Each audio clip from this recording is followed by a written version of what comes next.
कैसे हैं आप लोग? सब मजा में? बहुत बढ़िया, होना भी चाहिए। चलिए, तो आज मैं पंकज कुमार अपने इस प्यारे से चैनल, आप सबके चैनल द पंकज कुमार 07 पर स्पेशली क्लास 9th के होमोसेपियंस के लिए वीडियो लेके आया हूँ। जी हाँ, ये वीडियो क्लास 9th के होमोसेपियंस के लिए बहुत इंपॉर्टेंट है, क्योंकि आज से मैं शुरू करने जा रहा हूँ क्लास 9th फिजिक्स की पहली क्लास।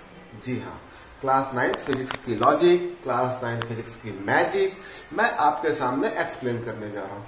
सारे 9th के बच्चे हो, दिल थाम के बैठ जाओ और ध्यान से देखिए इस वीडियो को। अगर अभी तक सब्सक्राइब नहीं किया तो सब्सक्राइब कीजिए और मन लगा करके पढ़ाई कीजिए। देखते हैं क्या लॉजिक फिजिक्स में आने वाला है, क्या मैजिक फिजिक्स में आने वाला है। ये सब चीजें हम लोग class 8 chapter 8 class 9th motion में दिया हुआ है। एनसीईआरटी साइंस के हिसाब से चैप्टर 8 में दिया हुआ है और फिजिक्स का ये पहला चैप्टर है, motion. Not a slow motion, slow motion नहीं है, मोशन। ठीक है, तो क्या क्या चीजें हैं, और क्योंकि आज ये पहला दिन है हमारे क्लास का, आज ये पहला क्लास है हमारा, जनरली आज हम लोग बेसिक चीजों पर ही डिस्कस करेंगे, बेसिक चीजों पर ही बातें करेंगे। इसके बाद जो सेकंड क्लास आएगा वहां से थोड़ा सा पकड़ेंगे मोशन। ठीक है, तो बहुत मजा आने वाला है, कहीं जाने की जरूरत नहीं है। आइए शुरू करते हैं हम लोग अपना टॉपिक। सबसे पहले तो मैं ये बता दूं आप लोग को कि आज हम लोग क्या क्या बेसिक चीजों पर डिस्कस करने वाले, क्या क्या चीजें पढ़ने वाले हैं। तो ध्यान से देखो, सबसे पहली चीज जो हम लोग डिस्कस करेंगे और पढ़ेंगे जो है रेस्ट और मोशन, जो कि हमारा चैप्टर का नाम है, मोशन। इन दोनों चीजों को पढ़ने और जानने के लिए, एक चीज हमें जानना पड़ता है और वो है पॉइंट ऑफ रेफरेंस, या इसी को ओरिजिन पॉइंट भी कहते हैं। खैर, हम लोग पढ़ेंगे इसके बारे में। रेस्ट मोशन होगा, इसके बाद हम लोग डिस्कस करेंगे टाइप्स ऑफ मोशन के बारे में। टाइप्स ऑफ मोशन जो हमारे सिलेबस में है, एक जनरल इंट्रोडक्शन होगा। इसके बाद फिर हम लोग डिस्कस करेंगे क्वांटिटी के बारे में, क्वांटिटी, टाइप्स ऑफ क्वांटिटी। इतनी चीजें आज की क्लास में हम डिस्कस करने वाले हैं। टाइप्स ऑफ क्वांटिटी, ठीक है, रेस्ट, मोशन, इनकी वजह से हमें यह पढ़ना पड़ेगा, point of reference, types of motion, quantity and types of quantity. इन सब चीजों पर आज हम लोग डिस्कस करने वाले हैं। इन सब चीजों की लॉजिक, इन सब चीजों की मैजिक को हम लोग आज सीखने वाले हैं, जानने वाले हैं। तो चलिए, सबसे पहले तो मैं आपको यह बता दूं कि फिजिक्स क्लास 9th में एक नया चीज जुड़ जाता है, फिजिक्स। ऐसे क्लास 6, 7, 8 से भी रहता है ये, लेकिन ये साइंस का इंटरनल पार्ट में रहता है, बहुत ज्यादा डीपली नहीं रहता है। तो फिजिक्स में पढ़ते क्या है, करते क्या है, सबसे पहले हम लोग ये जानते हैं। तो माय डियर स्टूडेंट्स, फिजिक्स कहने का मतलब study of laws of nature, studies of laws of nature. Nature यानी क्या होती है? प्रकृति। प्रकृति के नियमों की पढ़ाई करना, उसको जानना, उसके बारे में एक्सप्लेन करना, यही क्या कहलाता है? Study of physics. फिजिक्स की पढ़ाई या फिजिक्स कहलाता है। जैसे कि हम कह सकते हैं ये जो रेनबो फॉर्म होता है कैसे फॉर्म हो रहा है, या जो ये बारिश हो रहा है इसके पीछे का कारण क्या है, या जो सूर्य की किरणें हमको जो पीली पीली दिखाई देती है, ये पीला पीला है नहीं पर क्यों दिखाई देता है, क्या ये पीला पीला ही है, इसका रंग क्या है, येलोइश टाइप से हमें दिखता है। तो इस तरह की जितनी भी जो नेचर में जो नेचुरल चीजें हो रही है, एक्सप्लेनेशन हो रही है, उसकी स्टडी, उसके पीछे का लॉजिक, उसके पीछे का मैजिक, सब पढ़ेंगे, सब बढ़ेंगे, सब जानेंगे। फिजिक्स सभी को पढ़ना है, सभी को जानना है। जी हाँ, तो ये था फिजिक्स। What is physics? अगर आपसे कोई पूछे तो आप बोलेंगे study of laws of nature, study of phenomena of laws of nature. Sense यही है। अब इसको बुकिश लैंग्वेज में आप और एक्सप्लेन कर सकते हो और एलाबोरेट कर सकते हो, अलग अलग किताबों में अलग अलग एक्सप्लेनेशन के साथ दिया रहता है। स्टडी ऑफ लॉज ऑफ और study of phenomena of laws of nature, nature में जो भी लॉज हो रहा है उसकी फेनोमेना। अब हम लोग आते हैं रेफरेंस पॉइंट। क्या होता है रेफरेंस पॉइंट? तो इसको आप एक बार नोट डाउन कर लीजिए अपने, या स्क्रीनशॉट ले लीजिएगा कि क्या क्या चीजें हम लोग पढ़ने वाले हैं। Rest, motion, point of reference, types of motion, quantity, types of quantity, ये सब पांचों चीजें हम लोग आज के टॉपिक में पढ़ने वाले हैं। Point of reference, point of reference कहने का मतलब होता है कि किसी एक जगह से कंपेयर करना। जैसा कि आप लोग 6, 7, 8 से ग्राफ बनाते आ रहे हो ना। ग्राफ में क्या होता है? ये जनरली कार्टेशियन प्लेन एक बनता है, ये एक्स एक्सिस कहलाता है, ये निगेटिव ऑफ एक्स एक्सिस कहलाता है, ये वाई एक्सिस, ये निगेटिव ऑफ वाई एक्सिस। हालांकि एक्सिस यही है रिप्रेजेंटेशन, ये एक्स निगेटिव ऑफ एक्स, ये वाई और ये माइनस वाई, ये हो जाता है हमारा 0। ठीक है, अब इसमें हम लोग नंबरिंग करते हैं 1 2 3 मे बी 2 4 6 ऐसे। इधर हो जाएगा -1 -2 -3, इधर हो जाएगा -2 -4 -6, इस तरह से। अब मैं बोलूं कि कोई ऑब्जेक्ट यहां पे रखा हुआ है, यहां पे ऐसा, तो वो यहां से कितनी दूरी पर है? एक्स एक्सिस की तरफ ओरिजिन से कितनी दूरी पर है? तो वो एक्स एक्सिस की तरफ ओरिजिन से जस्ट 2 यूनिट की दूरी पर है। तो हम कहां से कंपेयर कर रहे हैं? ओरिजिन। हम कहां से कंपेयर कर रहे हैं? हम कहां से मेजर कर रहे हैं? ओरिजिन। तो जिस पॉइंट से मेजर किया जाता है वही पॉइंट ऑफ रेफरेंस कहलाता है, या कंपेयर किया जाएगा या रेफरेंस किया जाएगा। अब इसका क्या लेना देना है रेस्ट और मोशन से, और वहीं से डेफिनेशन निकल के सामने आएगी। देखते हैं, समझते हैं क्या होता है। देखो, कोई भी ऑब्जेक्ट रेस्ट और मोशन दोनों में हो सकती है एक समय में। ऐसा बायोलॉजिकली रेस्ट अलग होता है, जैसे हम देखते हैं कि हाँ वो बैठा हुआ है तो रेस्ट में है, ऐसा नहीं है, ऐसा बिल्कुल नहीं है, अलग भी हो सकता है। ठीक है ना, बायोलॉजिकली रेस्ट अलग डेफिनेशन हो जाती है, फिजिक्स के हिसाब से अलग ही डेफिनेशन हो जाती है। एक समय में एक आदमी वो रेस्ट पर भी हो सकता है और मोशन पर भी हो सकता है एट अ टाइम। यस, यही तो लॉजिक है, यही तो जानना है हमें कैसे होता है। सबसे कॉमन एग्जांपल लेते हैं कि कोई बस में कोई ट्रैवलिंग कर रहा है, मे भी चलो ये हमारा बस बन गया, ये तो बहुत ही अच्छी क्वालिटी का, जैसा भी क्वालिटी का एक बस बन गया। ठीक है, अब यहाँ पे क्या है कि एक आदमी बैठा हुआ है। ठीक है, यहाँ पर एक आदमी बैठा हुआ है, बस के अंदर एक आदमी बैठा हुआ है।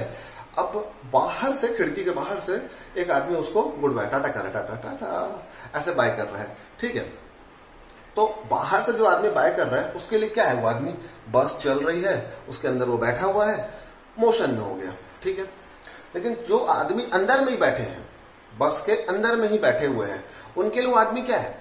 वो तो रेस्ट में, वो तो बैठा हुआ अपनी जगह पर, वो तो चले नहीं रहा है, वो रेस्ट पर हो गया। तो हाँ, एक समय में अलग अलग मेजरमेंट से, अलग अलग पॉइंट से हम ये कह सकते हैं कि वो आदमी अलग अलग हरकतें कर रहा है, रेस्ट पर भी है, मोशन पर भी है।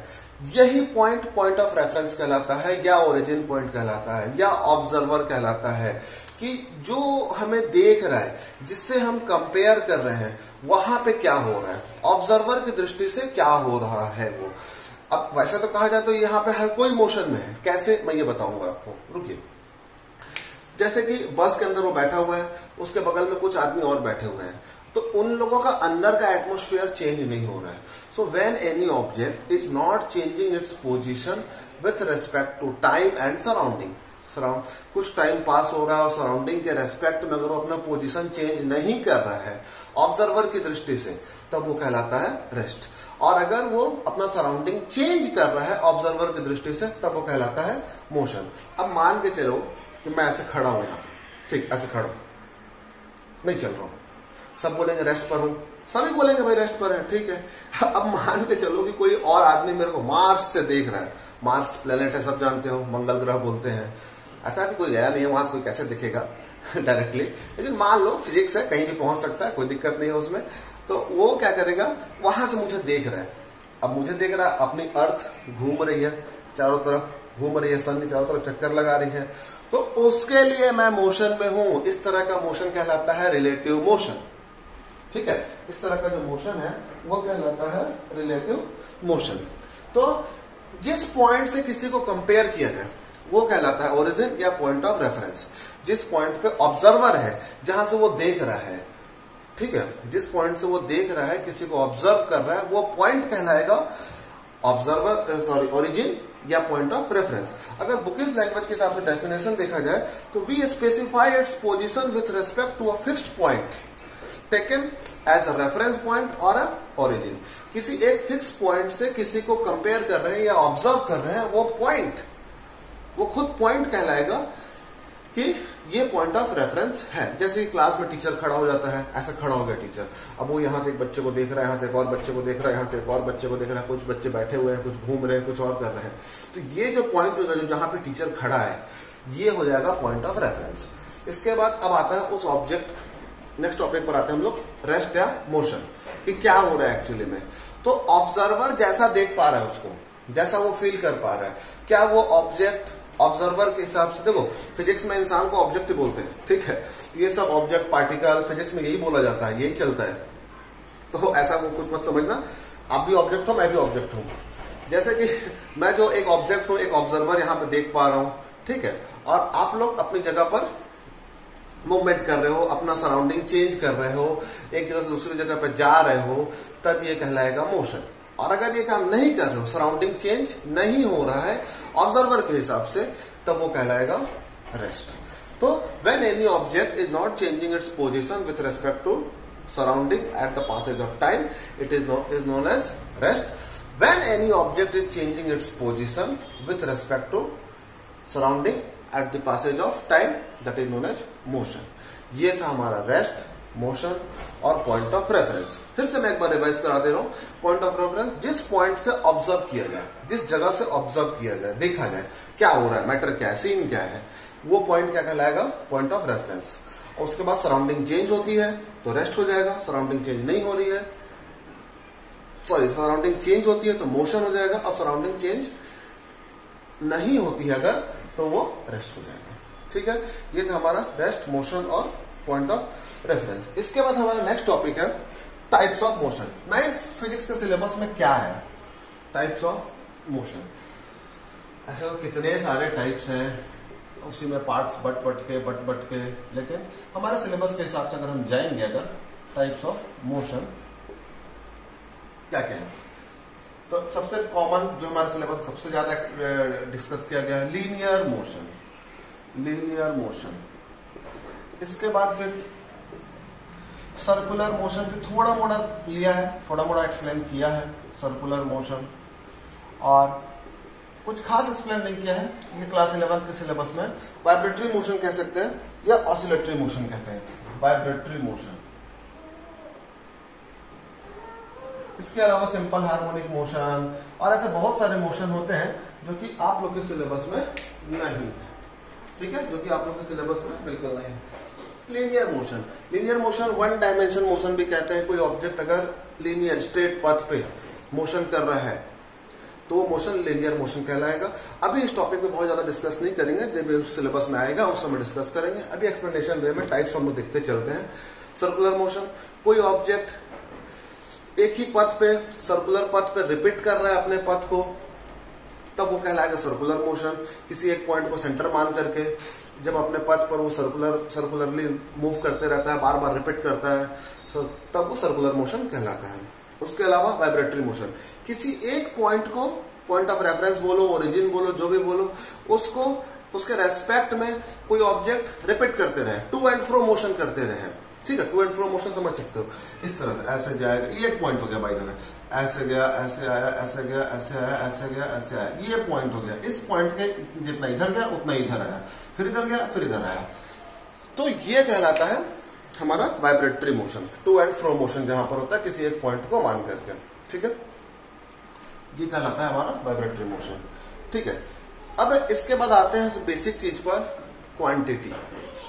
क्या होती है quantity? Anything that we can measure is known as quantity, anything that we can measure is known as quantity. ठीक है, हर वो चीज जिसको हम नाप सकते हैं वो क्वांटिटी कहलाती है। और जिस चीज से नापेंगे, जिस स्केलिंग से नापेंगे, जिस टूल से नापेंगे, वो कहलाता है यूनिट। देखो कंफ्यूज नहीं होना, दोनों को एक दूसरे का जरूरत है, ये तो दोनों एक दूसरे के बगैर कुछ भी नहीं है, क्वांटिटी और यूनिट। जिस चीज को हम नाप सकते हैं वो क्वांटिटी कहलाती है। बाय द वे, अगर कोई लड़का यहाँ खड़ा है, यहां से यहां आ गया, अपना पॉइंट ए से लेकर के पॉइंट बी पर आ गया, चलते चलते चलते चलते ऐसे बी पर आ गया, तो चलो ठीक है भाई, ए से बी पे गया। अब मैं पूछूं कितना डिस्टेंस कवर किया, कितनी दूरी गई, वो कितना दूर गया, तो किस में नापेंगे? मीटर में नापेंगे, सेंटीमीटर में नापेंगे, किलोमीटर में नापेंगे, कुछ ना कुछ तो चाहिए ना भाई। जैसे मैं बोलूं यहां से यहां 5 किलोमीटर है, अब हमें किलोमीटर नहीं पता, मैं बोलूं 5, तो 5 क्या समझेंगे हम? 5 है ना, यस, यही यूनिट होता है। जिस टूल के हेल्प से मेजरमेंट की जाए वो टूल ही क्या कहलाता है? यूनिट कहलाता है। किलोमीटर हो सकता है, मीटर हो सकता है, सेंटीमीटर हो सकता है। अगर हम भार नाप रहे हैं, वजन नाप रहे हैं, तो वो ग्राम हो सकता है, किलोग्राम हो सकता है, या और भी बहुत सारी चीजें हैं बताऊंगा मैं, एक्सप्लेन होगा धीरे धीरे हर चीजें कि अगर हमको गर्मी नापनी है, टेम्परेचर नापना है तो हम किस में नापते हैं, फ़ारेनहाइट में नापते हैं, सेल्सियस में नापते हैं, हालांकि ऐसा यूनिट केल्विन होती है। ऐसा यूनिट क्या होता है इस टॉपिक पर भी डिस्कस होगी, ठीक है। तो ये था क्वांटिटी। हर वो चीज जिसको हम नाप सके वो कहलाता है quantity. Anything that we can measure is known as quantity and the tools through which we can measure is known as unit. जिस चीज से हम नापते हैं वो कहलाता है यूनिट। अब इसके बाद बड़ा ही महत्वपूर्ण टॉपिक आता है, बहुत इंपॉर्टेंट टॉपिक आता है, और वो ये है कि क्वांटिटी का बंटवारा। जी हाँ, क्वांटिटी का बंटवारा हुआ यहाँ पर। वैसे बंटवारा कई तरीके से हो सकता है। अगर हम लोग कुछ लोगों को डिवाइड करना चाहें, जैसे इंडिया के कुछ पार्ट्स को डिवाइड करना चाहें, ऐसा भगवान ना करे कभी डिवाइड हो इंडिया। हमारा इंडिया यूनाइटेड नेशन होना चाहिए, एक कंट्री, अनेकता में एकता, भारत देश की विशेषता, एक कंट्री होनी चाहिए। तो अगर बाय द वे तो हम किस बेस पर डिवाइड करेंगे? बॉयज गर्ल्स हो सकता है, ओल्ड एज यंग एज के बेस पर हो सकता है, मतलब एज के बेस पर हो सकता है, जेंडर के बेस पर हो सकता है, रिलीजन के बेस पर तो हम बटे हुए हैं ऑलरेडी, ये कुछ छुपाने वाली बात नहीं है। और कई तरीके से बढ़ सकते हैं, है ना। उसी तरीके से जो क्वांटिटी का बंटवारा हुआ अभी हम लोग डिस्कस करेंगे दो तरीके से। एक तो उनका डायमेंशंस के बेस पर, एक उनका डायरेक्शंस के बेस पर हुआ, ठीक है। तो सबसे पहले हम लोग डिस्कस करते हैं डायरेक्शन के बेस पर कि जो क्वांटिटी है, कुछ क्वांटिटी क्या हुआ, कुछ क्वांटिटी थे जो कि किसी एक डायरेक्शन को फॉलो कर रहे थे, और कुछ क्वांटिटी मनमानी, जिधर जाए उन्हें कुछ फर्क नहीं पड़ना है, इधर जा रहे हैं, इधर जा रहे हैं, ऐसे जा रहे हैं, वैसे कोई मतलब नहीं है। और कुछ क्वांटिटी एकदम अच्छे बच्चे की तरह एक ही डायरेक्शन में चल रहे थे, ठीक है, एक ही चीज को वो फॉलो कर रहे थे। तो जो क्वांटिटी हम लोग ये कहें, क्वांटिटी एक ही डायरेक्शन को फॉलो कर रहे थे, दोज हु बेचारे से single direction, same direction, they are vector quantity. इनका नामकरण किया गया वेक्टर क्वांटिटी। क्वांटिटी के दो बेटे हुए, वेक्टर क्वांटिटी, और दूसरा बेटा हुआ स्केलर क्वांटिटी। तो स्केलर थोड़ा सा बदमाश था, ठीक है, ये थोड़ा बदमाश था, ये डायरेक्शन को फॉलो नहीं करता था। दोनों ही चीजें में एक चीज कॉमन थी, मैग्नीट्यूड। आखिर क्वांटिटी का खून थे भाई, तो कुछ तो कॉमन आएगा ना, हर चीज थोड़ी वेरिएशन में चला जाएगा, कुछ तो कॉमन आएगा ना वहां पे। एक चीज कॉमन आई, मैग्नीट्यूड। अब यहाँ पे मैटर ये उठता है कि मैग्नीट्यूड होती क्या है। मैग्नीट्यूड होती है न्यूमेरिकल वैल्यू। सबसे कॉमन लैंग्वेज में कहा जाए तो न्यूमेरिकल वैल्यू। किसी भी क्वांटिटी को जब हम नापते हैं, मेजर करते हैं, न्यूमेरिकल वैल्यू जब हम लोग मेजर करते हैं तो कुछ ना कुछ तो आएगा ना भाई। मैं बोला हर वो चीज जिसको नाप सके वो क्वांटिटी कहलाती है, ठीक है भाई। अब जब हम उसको नाप रहे हैं तो नापने के बाद क्या होगा, कुछ ना कुछ तो आएगा ना। अगर दूरी नाप रहे हैं तो 1 kilometre, 2 kilometre, 3 kilometre, 1 metre, centimetre. वजन नाप रहे हैं तो 5 ग्राम, 7 ग्राम, 8 ग्राम, 10 ग्राम, कुछ ना कुछ तो आएगा ना भाई। तो जो न्यूमेरिकल वैल्यू आ रही है वही मैग्नीट्यूड कहलाती है। अक्सर फिजिक्स में बच्चे जब नए नए आए रहते हैं तो उनको डाउट होता है थोड़ा सा, मैग्नीट्यूड वर्ड बार बार आता है, समझ नहीं पाते क्या होता है मैग्नीट्यूड, क्या होता है। और थोड़ा सा इजी कॉमन वर्ड है, टीचर भी थोड़ा सा लाइटली ले लेते हैं, नहीं बताते हैं, कोई बात नहीं, हम बता रहे हैं और भी बाकी लोग बताएंगे, ऐसा कुछ नहीं है। तो न्यूमेरिकल वैल्यू को हम लोग क्या बोलते हैं, मैग्नीट्यूड बोलते हैं। कि जो मेजरमेंट हुई तो हुई, चलो ठीक है भाई, उसमें क्या कहते हैं, जो न्यूमेरिकल वैल्यू निकल के सामने आई वो होती है मैग्नीट्यूड। अब ये मैग्नीट्यूड दोनों में होगा। मैग्नीट्यूड एक टेबल बना लेता हूं मैं, आप लोग इस तरह से याद कर सकते हो इसको। मैग्नीट्यूड डायरेक्शन, मैग्नीट्यूड और डायरेक्शन, ठीक है। अब देखा जाए तो यहां पर कर देता हूं मैं इनका दोनों बेटों का प्रॉपर्टी का बंटवारा। स्केलर दे दिया एक प्रॉपर्टी, ये दूसरा हो गया वेक्टर, ठीक है। दोनों भाई यहां पर आ गए। अब इनका बंटवारा कैसे हुआ, पहले तो मैग्नीट्यूड स्केलर के पास भी था, वेक्टर के पास भी था, न्यूमेरिकल वैल्यू आएंगी, दोनों ही चीजें आएंगी वहां पे, ठीक है। इसके बाद बात आती है डायरेक्शन की। तो स्केलर थोड़ा बदमाश था, वो बात नहीं मानता उतना, इसमें डायरेक्शन फॉलो करना जरूरी नहीं था, जरूरी नहीं क्या, नहीं फॉलो करेगा वो। उसके बाद फिर जो वेक्टर क्वांटिटी है वो अच्छे बच्चे की तरह बिल्कुल डायरेक्शन को फॉलो करता है, करेगा। तो इस तरह से क्वांटिटी का बंटवारा हुआ, वेक्टर क्वांटिटी, स्केलर क्वांटिटी, ये बंटवारा होना बिल्कुल जरूरी था। क्योंकि कुछ क्वांटिटी ऐसे थे जो कि अपना डायरेक्शन बेस्ड पे थे और कुछ क्वांटिटी डायरेक्शन बेस्ड नहीं थे। तो इस तरह से उनका दोनों का बंटवारा हो गया। ठीक है, फिर से बोल रहा हूं मैं, scalar quantity magnitude, no direction, vector quantity with magnitude and with direction, इस तरह से बंटवारा हो। अब इसके कुछ कुछ एग्जांपल्स भी हैं, जिस तरह से स्केलर क्वांटिटी में मास हो गया, टाइम हो गया, डिस्टेंस हो गया, इन सब चीजों को डिस्कस करेंगे हम लोग, और आगे धीरे धीरे जैसे जैसे टॉपिक आगे बढ़ता जाएगा हम लोग आगे आगे डिस्कस इसको करते जाएंगे। मास हो गया, टाइम हो गया, और उसके बाद डिस्टेंस हो गया, स्पीड हो गया, वर्क हो गया, पावर हो गया, और वहीं पे वेक्टर क्वांटिटी कहा जाए तो क्या क्या होगा, वेलोसिटी होगा, एक्सीलरेशन होगा, डिस्प्लेसमेंट होगा। अब अभी तो आप लोग एक्सीलरेशन, डिस्प्लेसमेंट, वेलोसिटी क्या होता है वो भी अंदाजा नहीं होगा, कोई बात नहीं, हम बताएंगे आपको, ठीक है। तो अभी सब नाम को थोड़ा सा याद कर लो आप लोग कि ये स्केलर क्वांटिटी है, वेक्टर क्वांटिटी है, लेकिन एक्सीलरेशन क्या होता है, वेलोसिटी क्या होता है, ये सब चीजें हम लोग आगे अपने आने वाली क्लास में डिस्कस करेंगे। क्वांटिटी का बंटवारा एक तरीके से और भी हुआ, ये तो था एक क्वांटिटी, स्क्रीनशॉट ले सकते हो आप लोग, ठीक है। एक तरीका और हुआ बंटवारा का, उनका डायमेंशंस और डेरिवेशंस के बेस पर, ठीक है। फिजिकल क्वांटिटी, एक का नाम दिया गया फिजिकल क्वांटिटी,